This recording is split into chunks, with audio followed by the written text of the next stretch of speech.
Selamat pagi semuanya.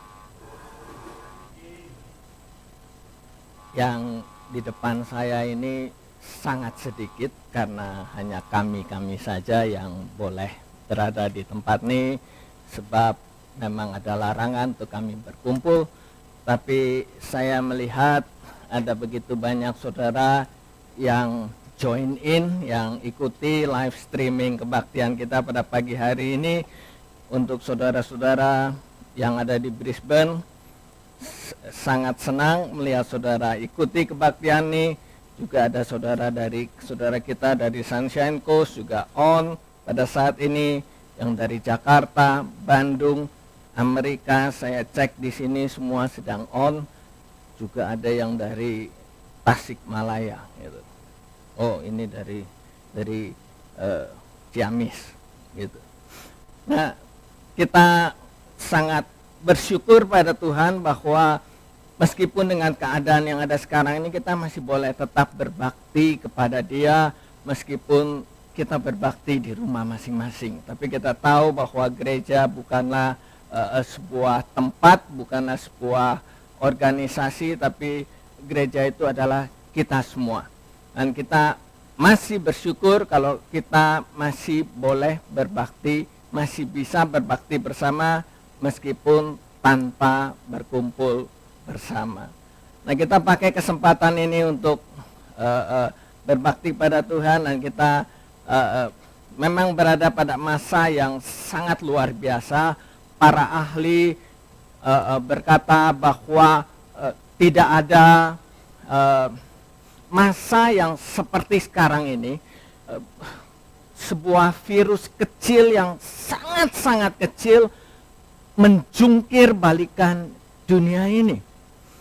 It's unbelievable. It's nggak bisa kita mengerti ya. Virus yang kecil ini bisa membuat hidup kita ini menjadi upside down, membuat hidup ini menjadi kacau balau, menjadi terbalik semuanya. Ya.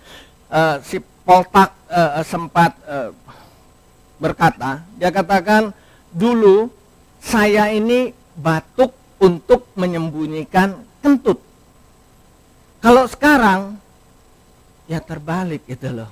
Jadi terpaksa kentut menyembunyikan batuk gitu. Katanya demikian. Nah, saudara, semua upside down at the moment, but di masa yang seperti ini, masa di mana segala sesuatu itu uncertain, masa di mana segala sesuatu itu enggak pasti, ya. Kita enggak tahu besok bagaimana, ya. Apakah kita masih kerja, apa kita masih ada kerjaan, apakah toko masih buka besok, toilet paper masih ada, tisu, beras, pasta masih ada. Bahkan kita bertanya, bottle shop masih buka atau tidak, we don't know. Ya. Dan pemerintah juga tidak bisa memberikan jawaban kepada kita. Mereka go by the hour, by the minute untuk make a decision. Ini adalah masa yang sangat uncertain buat kita semua. Berapa waktu yang lalu saya pernah berbicara bahwa the only certainty in life is uncertainty. Dan sekarang memang kita melihat seperti demikian ini. The only certainty in life is uncertainty. Tidak ada yang pasti, tidak ada yang bisa kita pastikan. Semua uncertain. Nah, saudara, dalam keadaan seperti demikian ini, dalam kondisi seperti demikian, hidup yang penuh dengan uncertainty ini, kita dihadapkan dengan fear or faith. Ya. Tadi sudah disampaikan oleh Herman, ya, bagaimana ketakutan yang ada pada dia. Nah, saudara, dalam keadaan demikian ini memang kita dihadapkan dengan fear of faith. Kata orang, kita ini harus memilih antara fear or faith. Kenapa mereka katakan demikian? Karena mereka berkata, fear is the opposite of faith. Faith is the absence of fear. If you fear, you don't have faith. Demikian juga sebaliknya. If you have faith, you don't fear. Nah, saudara, saya mungkin ingin pertegas terlebih dahulu maksud atau definisi fear di sini, ya, takut di sini. Nah, saudara, yang dimaksud dengan fear di sini ini bukanlah fear God. Sebab fear God ini justru harus ada pada kita. Fear ini adalah fear kepada manusia, fear terhadap keadaan, fear terhadap sesuatu. Ya. Kita seharusnya kita fear God, tapi sayangnya justru ini tidak. Ya. Dan kita melihat ya, bagaimana manusia ini nggak fear God. So when you tell people virus is coming, they are panic, ya kan? They prepare. But when you preach Jesus is coming, people do nothing, and many don't care. Manusia tidak takut akan Tuhan, tapi justru takut terhadap keadaan, terhadap manusia yang lain, terhadap sesuatu yang membuat mereka khawatir. Nah, pada saat ini kita lihat ada begitu banyak orang yang punya iman, tetapi tetap ada takut, ada fear. Takut pada virus, takut ekonomi ambruk, takut PR-nya nggak dapat, takut akan pekerjaannya, akan karirnya, takut segala sesuatu. Perlu kita ketahui bahwa faith is not the absence of fear. Faith is not the opposite of fear. You can have faith and at the same time fear.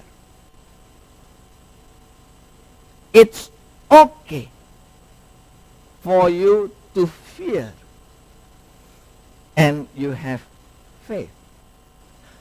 Alkitab memberikan banyak contoh. Kita mau melihat beberapa saja, terutama yang signifikan, ya.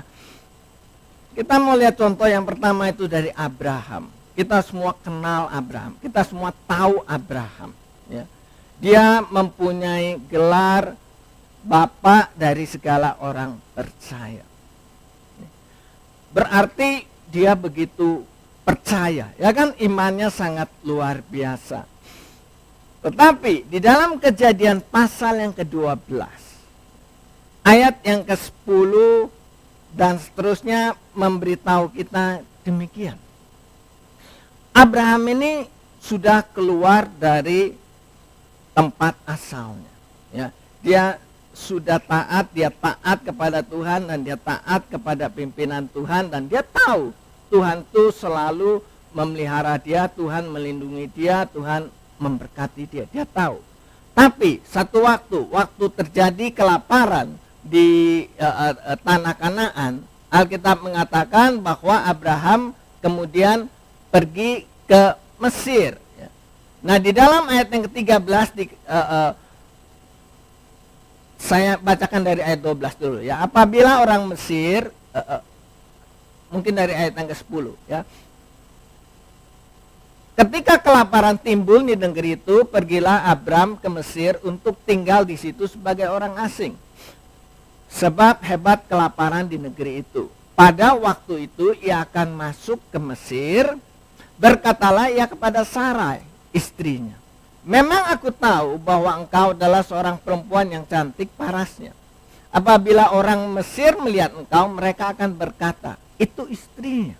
Jadi mereka akan membunuh aku dan membiarkan engkau hidup. Katakanlah bahwa engkau adikku, supaya aku diperlakukan mereka dengan baik, karena engkau dan aku dibiarkan hidup oleh sebab engkau.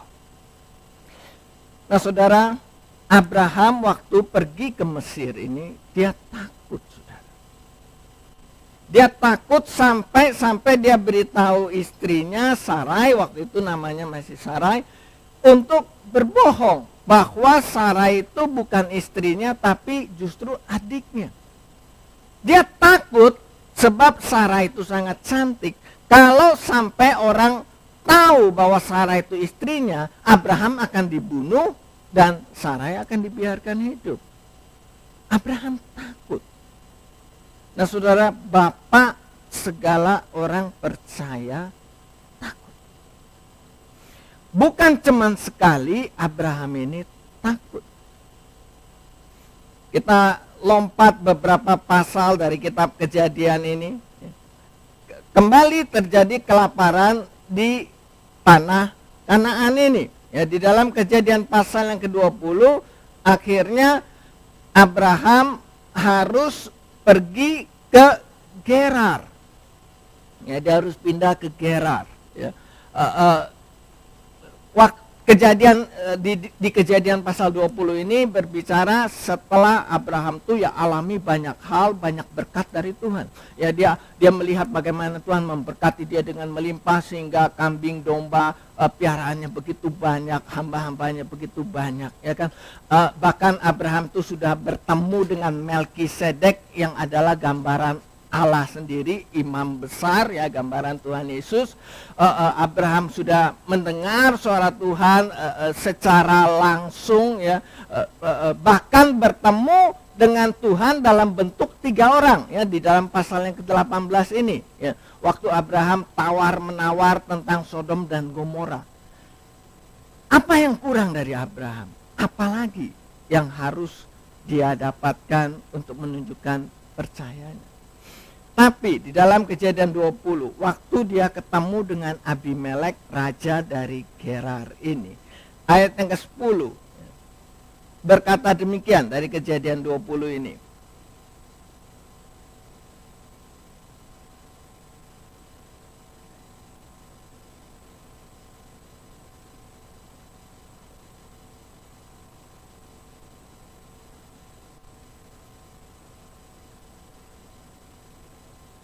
Bentar, saya cari dulu ayatnya. Oke, ayat yang ke-10 dan seterusnya. Lalu kata Abimelek kepada Abraham, apakah maksudmu? Maka engkau melakukan hal ini. Lalu Abraham berkata, aku berpikir takut akan Allah tidak ada di tempat ini. Tentulah aku akan dibunuh karena istriku. Lagi pula ia benar-benar saudaraku, anak ayahku, hanya bukan anak ibuku. Tetapi kemudian ia menjadi istriku. Ketika Allah menyuruh aku mengembara keluar dari rumah ayahku, berkatalah aku pada istriku, tunjukkanlah kasihmu kepadaku. Yakni katakanlah tentang aku di tiap-tiap tempat di mana kita tiba, ia saudaraku. Ya. Nah saudara, kita melihat bagaimana Abraham itu takut kembali. Ini bukan pertama kali, ini yang kedua kali. Dia lakukan hal yang sama karena dia takut. Takut dan iman bisa muncul bersama. Faith is not the absence of fear. Faith is not the opposite of fear. Kemudian kita melihat cerita lebih lanjut, cerita dari Ishak, anaknya Abraham, anaknya bapak segala orang percaya. Nah saudara, di dalam Kejadian pasal yang ke-26, kita lompat beberapa pasal, ya, dari kisah dari pasal 20 tadi. Di dalam pasal yang ke-26 kita melihat cerita Ishak di negeri orang Filistin, ya. Kembali terjadi kelaparan di tanah perjanjian. Ishak tuh harus ngungsi, harus hijrah ke tempat lain yang ada makanannya. Nah saudara, Ishak pun pergi ke Gerar dan bertemu dengan Abimelek. Ayat yang kedua, ya, dari Kejadian pasal 26 ini katakan demikian. Lalu Tuhan menampakkan diri kepadanya. Kepada siapa? kepada Ishak serta berfirman, janganlah pergi ke Mesir, diamlah di negeri yang akan kukatakan padamu. Tinggallah di negeri ini sebagai orang asing, maka aku akan menyertai engkau dan memberkati engkau, sebab kepadamu lah dan kepada keturunanmu akan kuberikan seluruh negeri ini, dan aku akan menepati sumpah yang telah kuikrarkan kepada Abraham ayahmu. Dan seterusnya, saudara. Tuhan berbicara langsung kepada Ishak. Tuhan menampakkan dirinya dan berfirman kepada Ishak. Luar biasa, ya kan? Lihat dan mendengar Tuhan secara langsung. Kurang apa lagi untuk percaya. Bahkan Tuhan kembali mengatakan bahwa dia akan menepati sumpah yang telah dia ikrarkan pada Abraham, ayahnya Ishak, bahwa dia akan memberkati Ishak dan seterusnya. Tapi ayat yang ke-7 kemudian katakan demikian. Ketika orang-orang di tempat itu bertanya tentang istrinya, berkatalah Ishak, dia saudaraku. Sebab ia takut mengatakan, ia istriku. Ia takut, Ishak takut mengatakan, ia istriku, karena pikirnya jangan-jangan aku dibunuh oleh penduduk tempat ini karena Ribka, sebab elok parasnya. Nah saudara, kita melihat bukan Ishak yang takut, bukan berarti Ishak tidak punya iman. Ishak barusan saja bertemu dengan Tuhan, melihat Tuhan dan mendengarkan Tuhan dan menerima janjinya Tuhan. Baru saja. Tapi dia takut. Faith is not the opposite of fear. Faith is not the absence of fear. But faith is the antidote to fear. Apa artinya antidote ini? Ya, di dalam bahasa Inggris dan bahasa Indonesianya antidote itu bisa diterjemahkan sebagai penangkal, ya, penawar atau obat, ya, penolak. Bisa juga diterjemahkan dengan spesifik, antidote itu adalah vaksin. Ya. Kalau kita kena racun, misalnya digigit ular, ya, kita kena racunnya itu, kita akan mencari antidotnya ini. Ya. Demikian juga dengan virus yang merajalela saat ini, manusia sedang mencari vaksinnya, mencari antidotnya, penangkalnya, penawarnya untuk menetralisir, untuk menolak apa yang terjadi ini. So, it's okay untuk kita orang percaya untuk takut. It's okay untuk kita orang yang beriman untuk takut. It's okay untuk kita khawatir. Tapi jangan sampai takut itu melumpuhkan kita. Jangan sampai khawatir itu membuat kita ini tidak bisa berbuat apa-apa. Takut itu seperti racun yang melumpuhkan. Takut itu seperti virus yang mematikan.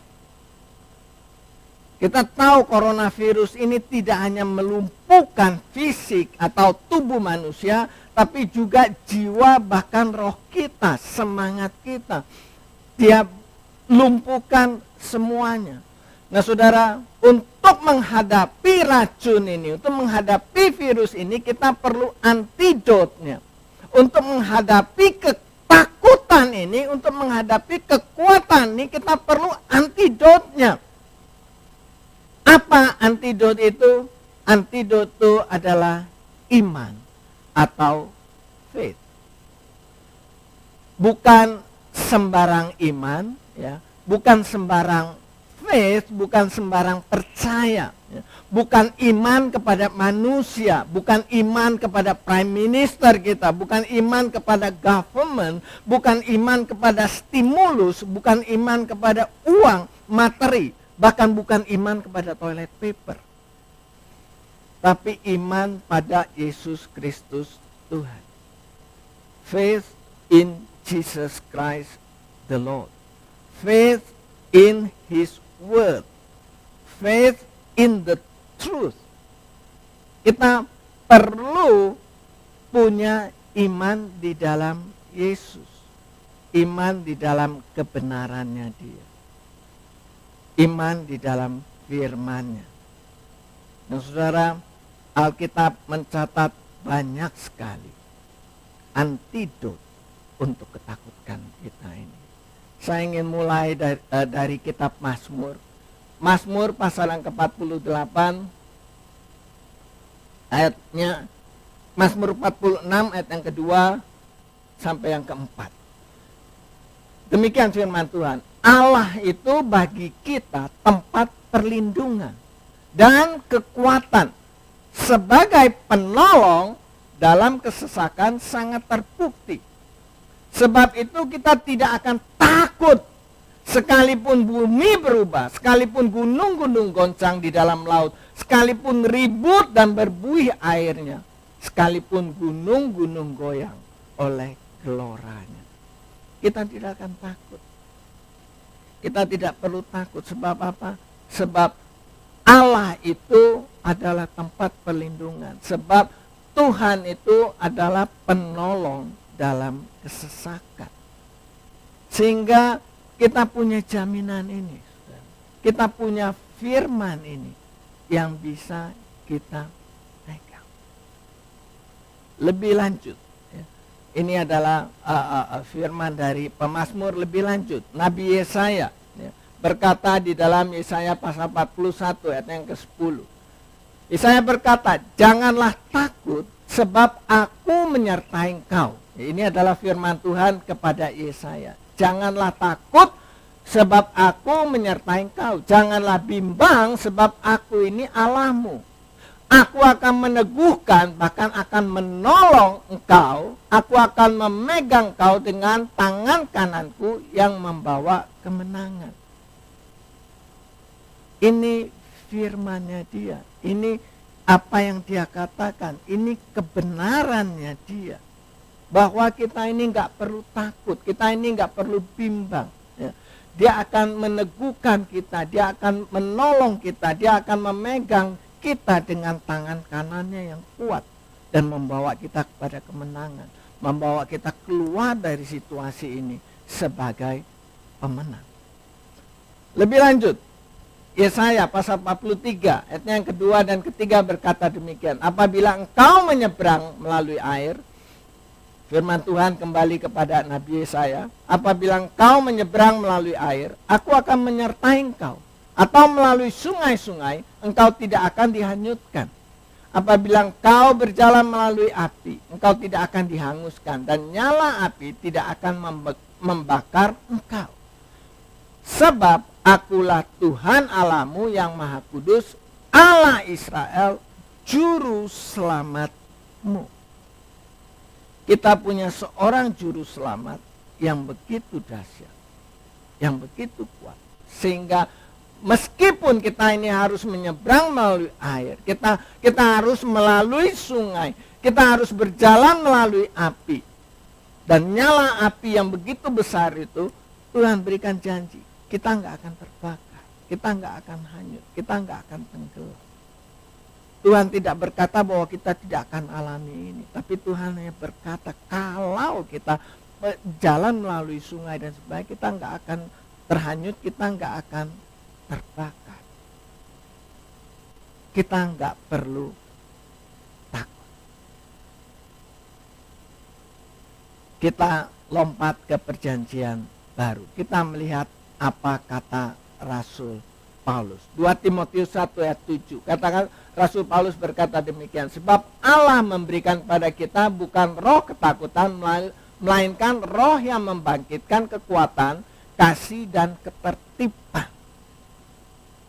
Jelas sekali Paulus ingin memberitahu kita bahwa faith is the antidote of fear. Memang Tuhan tidak memberikan kepada kita roh ketakutan, tapi roh ketakutan itu ada di dalam kita. Udah built in. Ada di dalam kita, kekhawatiran itu ada di dalam kita, tapi Paulus ingin memberitahu kita ada antidotnya, yaitu Roh yang membangkitkan kekuatan, kasih, dan ketertiban. Kemudian Rasul Petrus juga berkata hal yang sama tentang ketakutan ini. Dia berkata demikian, 1 Petrus 5 ayat 7, serahkanlah segala kekhawatiranmu kepadanya, sebab ia yang memelihara kamu. Nah saudara, serahkan segala kekhawatiran kita, serahkan segala ketakutan kita kepada dia. Dia yang memelihara kita, dia yang menjaga kita, dia yang melindungi kita. Sehingga saudara, saat takut itu datang, kita perlu pegang dia. Faith is the antidote of fear. Yesus sendiri berkata kepada kita demikian di dalam Matius pasal yang ke-6.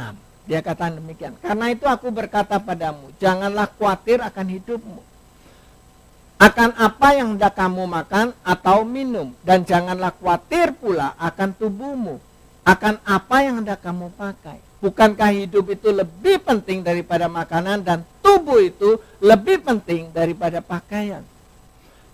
Pandanglah burung-burung di langit yang tidak menabur dan tidak menuai dan tidak mengumpulkan bekal dalam lumbung, namun diberi makan oleh Bapakmu yang di surga. Bukankah kamu jauh melebihi burung-burung itu? Ayat 27, siapakah di antara kamu yang karena kekhawatirannya dapat menambahkan sehasta saja pada jalan hidupnya? Siapakah di antara kita yang karena ketakutan kita bisa menambah sehasta saja dari umur kita? Nah saudara, firman Tuhan ini sangat powerful. Inilah antidot yang perlu kita pegang. Ada sebuah cerita di dalam Markus pasal yang ke-5. Kisah Yairus, seorang kepala rumah ibadat. Anak perempuannya sakit keras. Dan dia datang kepada Yesus, dia minta Yesus datang ke rumahnya untuk menyembuhkan anak perempuannya. Waktu Yesus sedang atau masih dalam perjalanan ke rumah Yairus ini, orang banyak mengikuti Yesus. Alkitab catat demikian di dalam Markus pasal yang ke-5. Dan kemudian ada sebuah insiden di mana seorang wanita yang mengalami pendarahan 12 tahun menyentuh jubah atau pakaian Yesus, dan wanita ini sembuh. Kemudian Yesus ngobrol dulu sebentar dengan wanita ini. Tapi di waktu yang sebentar ini, Yairus mendapat kabar bahwa anaknya sudah mati. Nah saudara, Yesus mendengar akan hal ini. Tapi Yesus memberikan satu respons yang sangat baik sekali. Markus 5 ayat 36 berkata, tetapi Yesus tidak menghiraukan perkataan mereka. Yesus tidak mau dengar apa yang mereka katakan, bahwa anak Yairus sudah mati. Dia bukan tidak mau mendengarkan, tapi maksudnya dia punya pemikirannya dia sendiri, dia punya imannya dia untuk counter ketakutan ini, kekhawatiran ini. Dan dia berkata, Yesus berkata pada kepala rumah ibadat itu, pada Yairus, jangan takut, percaya saja. Yesus tahu Yairus itu ketakutan. Yesus tahu bahwa Yairus itu ya bukan hanya sekedar khawatir, tapi ya sangat khawatir dan mungkin juga kecewa. Tapi respon Yesus ini di mana Yesus berkata pada Yairus, jangan takut, percaya saja. Sama seperti kalau saya terjemahkan ke obrolan kita sehari-hari sekarang ini, Yesus tuh berkata pada Yairus, hai Yairus, saya tahu kamu diserang ketakutan, tapi ambillah penangkal ini. Take the antidote. Percaya saja. Again, faith is the antidote to fear. Sebuah kisah lain di dalam Markus pasal yang keempat, di mana Yesus dan murid-muridnya bertolak ke seberang danau dengan perahu. Dan singkat cerita, terjadi badai yang besar, badai yang dahsyat. Air masuk ke perahu. Yesus masih tertidur atau tidur. Kemudian Yesus dibangunkan dan Yesus merendahkan badai. Lalu ayat 40 dari Markus 4 ini berkata demikian. Lalu Yesus berkata pada mereka, kepada murid-muridnya, mengapa kamu begitu takut? Mengapa kamu tidak percaya? Saudara, Yesus berkata kepada murid-muridnya, if you are facing fear, if you are attacked by fear, take the antidote. Faith.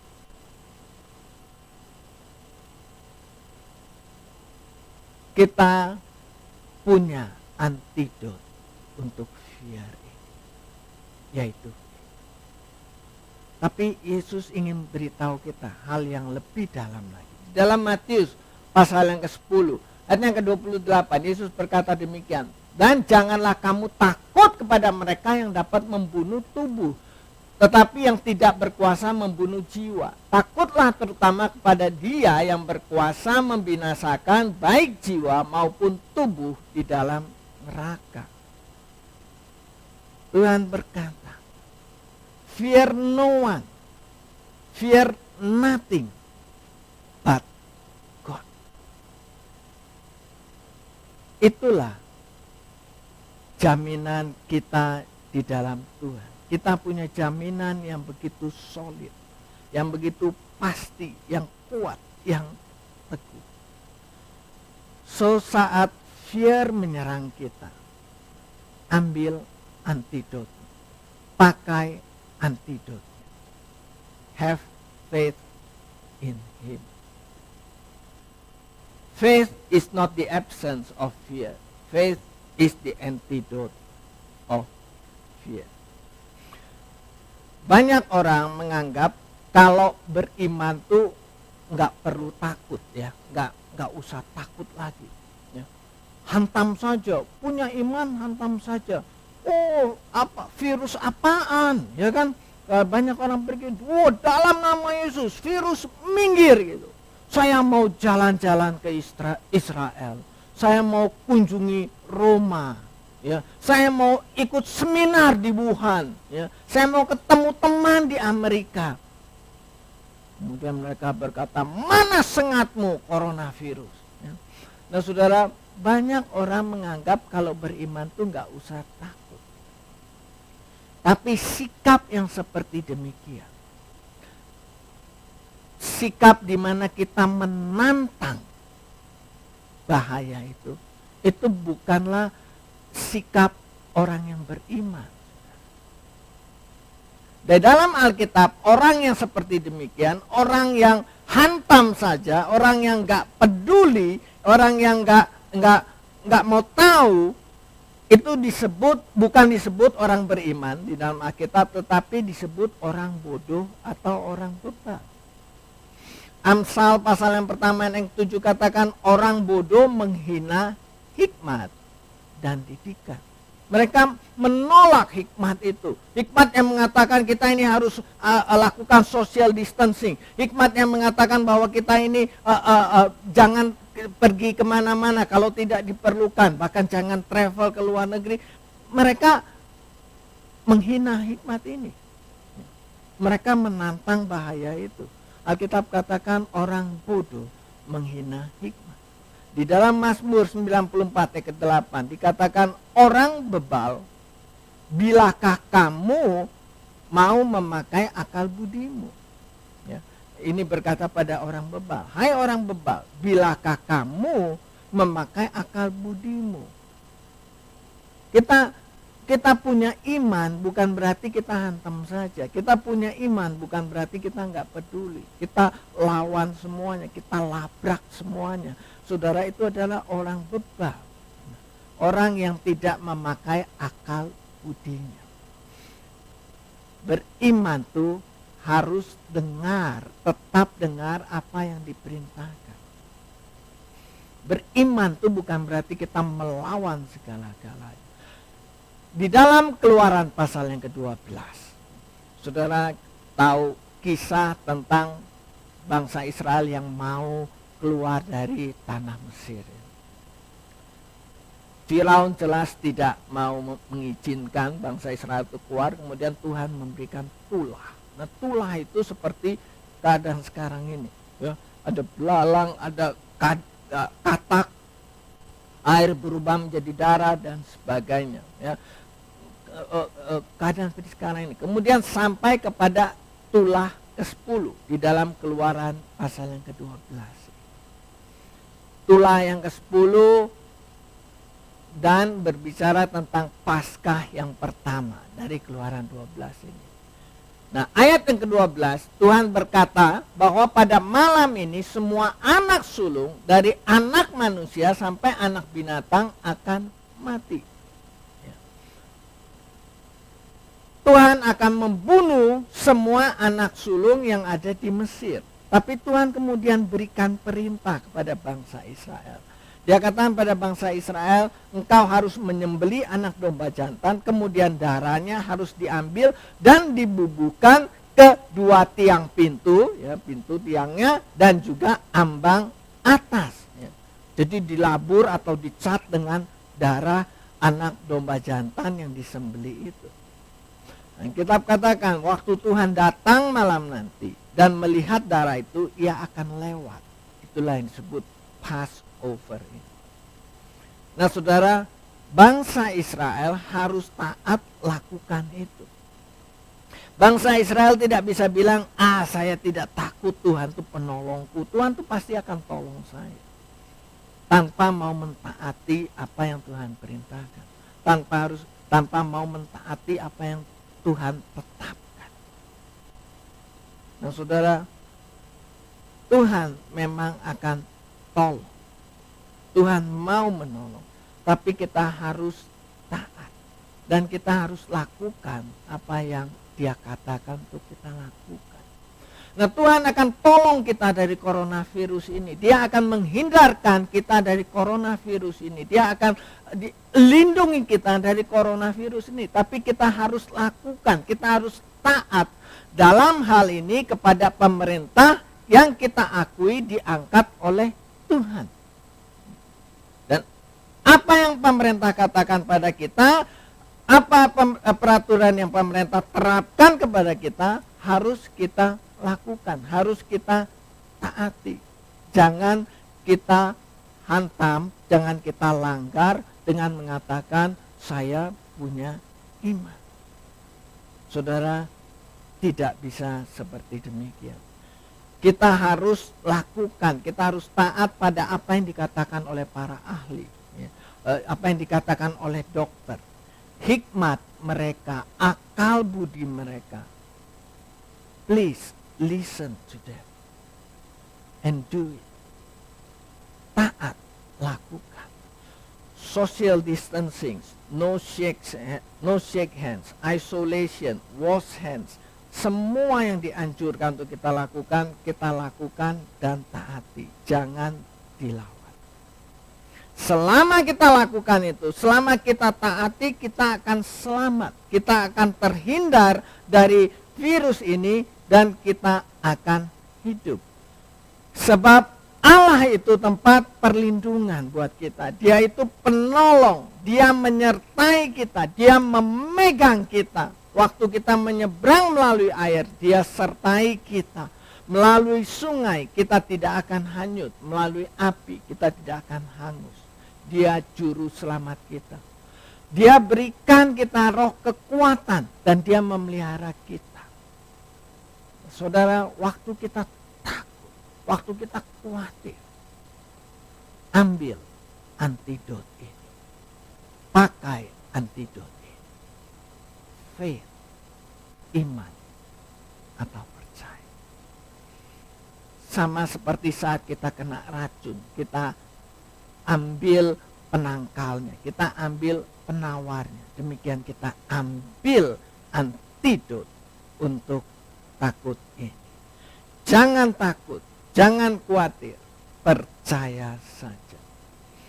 Faith is the antidote to fear. Kita bukan berkata tidak ada takut lagi, tapi di saat ketakutan itu kita punya antidot. Nah, pagi hari ini saya ingin tutup dengan sebuah surat, sebuah message ya, dari seorang teman.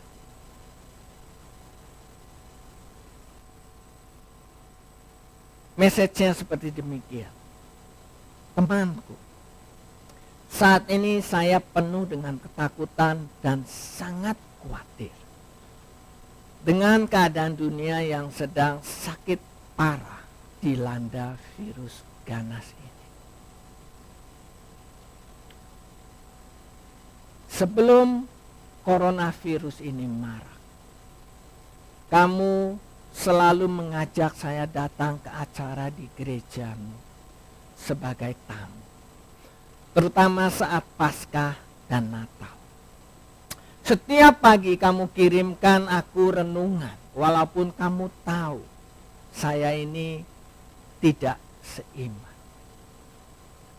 Dan itu sama sekali tidak masalah bagiku. Tetapi hari-hari ini semua berubah. Kamu tidak lagi mengirimkan renungan. Dan kiriman WhatsAppmu pun berubah. Di situasi wabah menular global ini, kamu kirimkan berita tentang sebuah acara gereja di Jakarta yang heboh karena menularkan corona. Dalam ketakutan saya, kamu kirim berita tentang sebuah gereja di Korea yang pendeta dan jemaatnya banyak tertular corona. Di saat isolasi diri, kamu kirim berita tentang seorang pendeta yang meninggal dalam kesendirian karena corona. Apa artinya ini bagi saya? Apa manfaatnya ini untuk saya? Untuk apa berita tentang orang tertular yang di-forward ke saya? Apa manfaatnya foto jenazah korban coronavirus yang dikubur engkau kirimkan? Bahkan berita hoax juga engkau forward ke saya. Temanku, di mana kabar baik yang biasa saya dapatkan? Bahwa Tuhan itu Allah yang menyelamatkan.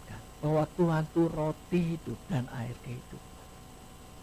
Tunjukkan kepada saya pintu, bukan jalan pun. Saya butuh kabar yang membangun di tengah runtuhnya pengharapan. Saya butuh kabar tentang Tuhanmu yang bangkit saat semangat mati. Saya butuh berita tentang Allah yang mengerti dan peduli. Ketika sekitar saya penuh dengan keegoisan, orang yang menimbun makanan secara berlebihan dan memborong semua toilet paper. Saat ini saya butuh doamu.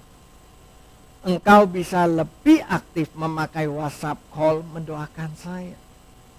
Di saat saya ketakutan dan putus asa ini, video call akan sangat memuatkan. Saya telah dilumpuhkan oleh ketakutan. Jangan kirimkan lagi kabar buruk dan berita yang mengkhawatirkan. Yang saya butuhkan saat ini bukanlah berita kematian, tetapi berita kehidupan. Bukan berita yang menakutkan, tapi berita yang menyelamatkan. Bukan berita putus asa, tapi berita pengharapan.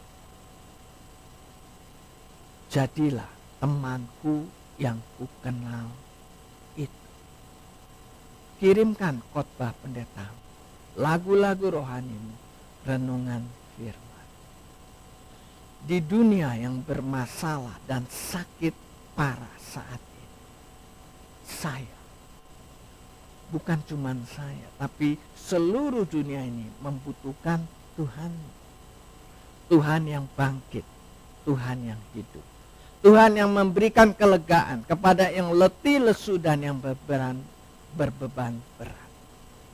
Beritakanlah ini, bagikanlah ini, sebarkanlah kabar baik itu, teman. Saudara, di tengah maraknya wabah coronavirus ini, kita punya satu kesempatan, saudara. Saudara tahu bahwa ada kesamaan antara faith, fear, dan coronavirus. Apa kesamaan itu? Mereka semuanya as contagious as they are. Fear, faith, and coronavirus adalah sama menular, sama contagious. Pertanyaannya sekarang adalah, which one will you spread? Mana yang mau kau bagikan? Mana yang mau kau sebarkan? The world needs the good news now more than ever. Now is the time. Now is the opportunity to share it, to spread it. Saudara, mungkin saudara berkata, tapi saya takut untuk membagikan kabar baik ini. Pertanyaan saya untuk saudara saat sekarang ini, saudara lebih takut kepada virus ini atau takut memberitakan Injil? I don't know your answer.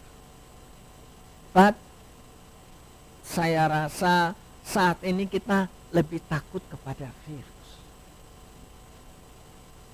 Ya, jadi pakailah kesempatan ini untuk spread the faith. Jelas, jangan spread the virus. Jangan spread corona.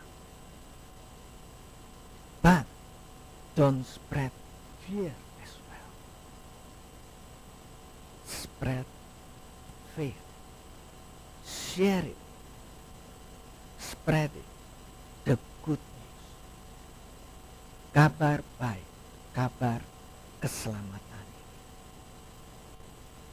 Dan saudara ingat, di saat saudara takut dengan virus, takut membagikan kebenaran firman Tuhan, ingat, faith is the antidote to fear. Mari tundukkan kepala kita ingin berdoa. Bapa yang di surga, Bapa yang Maha Kasih, Bapa yang memegang janjimu dan memberikannya kepada kami. Tuhan, kami datang pada pagi hari ini padamu. Dalam keadaan situasi yang serba tidak menentu ini, dan hidup yang penuh dengan ketakutan, pagi hari ini kau beritahukan ada penangkal, ada penawar, ada obat, ada vaksin untuk takut kami. Ada antidotnya, yaitu iman, faith in you, faith in your word, faith in your promise. Engkaulah perlindungan kami, Engkaulah penolong kami, Engkau yang akan menghindarkan kami dari segala mara bahaya. Kau sertai kami. Waktu kami menyeberang melalui air, kami tidak akan hanyut. Waktu kami berjalan melalui api, kami tidak akan hanyut. Sebab Engkau adalah juru selamat kami. Kau berikan roh kekuatan. Biar Kau pelihara kami. Dan pada saat yang tidak menentu seperti sekarang, dan pada saat seluruh dunia dilingkupi oleh ketakutan yang besar,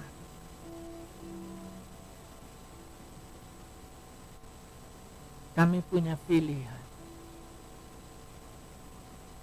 untuk menyebar coronavirus atau fear atau faith. Melalui surat seorang teman, Tuhan, kami boleh tahu, biarlah kami boleh tahu pagi hari ini bahwa di luar sana banyak orang yang menantikan kabar baik. Banyak orang yang menantikan antidot dari fear ini, antidot dari coronavirus ini. Biarlah kami boleh pakai kesempatan ini, Tuhan, to share the good news, to spread the good news. Because the world need the good news now more than ever. Dan saat kami merasa takut, biarlah kami boleh ingat bahwa faith is the antidote to fear. Tambahkan Tuhan iman kami. Di dalam nama Yesus.